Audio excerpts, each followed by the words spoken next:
at times of great difficulty, at times of distress, when it appeared that there was no hope left, what dua did the Prophet say when all hope of this world was cut off?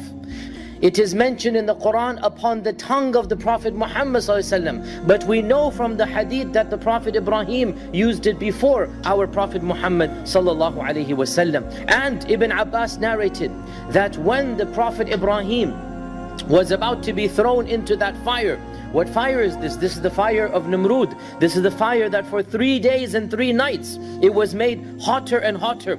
The fire that they wanted to punish Ibrahim with when they accused him of destroying their idols. And instead of responding back, he mocked them and said, no, must be the other idols who killed the biggest one. They must have been jealous of him. So this young boy Ibrahim, probably 14, 15 years old, this young boy Ibrahim alayhi salam, and we learn from the traditions, he was the only Muslim on earth at the time.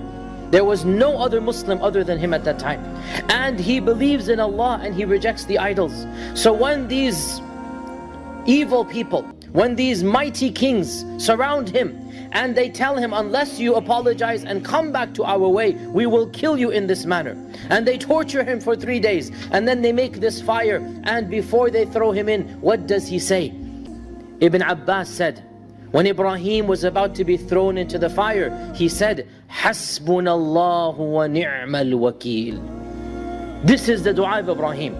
What does this dua mean? Why is it so powerful? When you say Hasbi Allah, you can only say Hasbi Allah when you know who is Allah. And then you put your trust in Allah subhanahu wa ta'ala. A heart that doesn't have Iman, a heart that is ignorant of Allah, cannot say Hasbi Allah.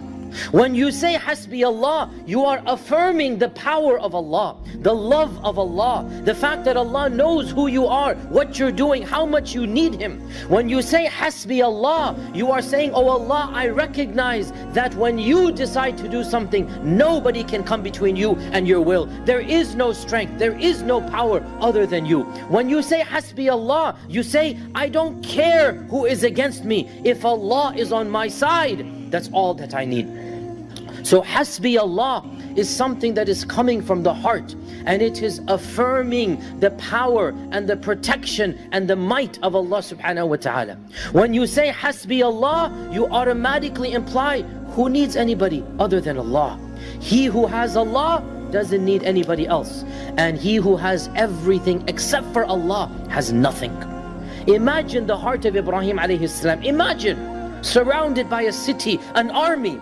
The mightiest king alive is in front of him, threatening him, torturing him. He's a 15-year-old kid. There's that fire that's been put for 3 days and 3 nights. Not a single human being in the world, his own father, is on the side of the prosecution. Just imagine. Not a single soul in the world to help him. Yet what does he know?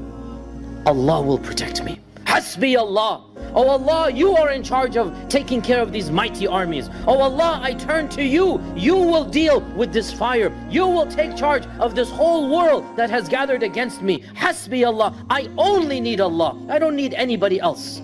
So what happens when Ibrahim is thrown into that fire? The fire itself becomes a garden for him. A garden, a pleasant walk in the park. It becomes beautiful, fragrant, green, cool. This is what happens when you put your trust in Allah subhanahu wa ta'ala. And this is exactly what happened in the lives of Ibrahim alayhi salam, and also in the life of the Prophet Muhammad sallallahu alayhi wasallam. When the battle of Ahzab took place and 10,000 strong were surrounding Medina, and there were barely 1,500 Sahaba. There's no way they could physically fight against 10,000. 10,000 armed men, and they cut off the supplies. For 1 month they cut off the supplies. How long can you last? The people were beginning to eat vegetable, the leaves of the trees. They had nothing to eat. They're starving. They haven't had a proper meal for weeks. How long can the siege last? What is going to happen? They cannot fight. The Quraysh are outside with all of their allies, 10,000 strong. They cut off all of the food supplies, all of the caravans. How long can this go on? So they say, Hasbunallah wa ni'mal wakeel. And what happens? What happens?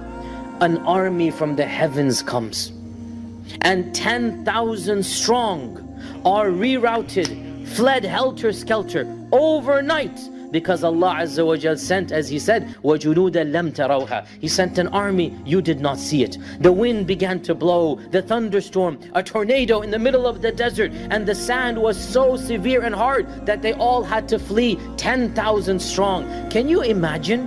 An army of 10,000 was destroyed without one sword being unsheathed. Think about that. Without one sword being unsheathed, 10,000 strong simply disappeared overnight. Why?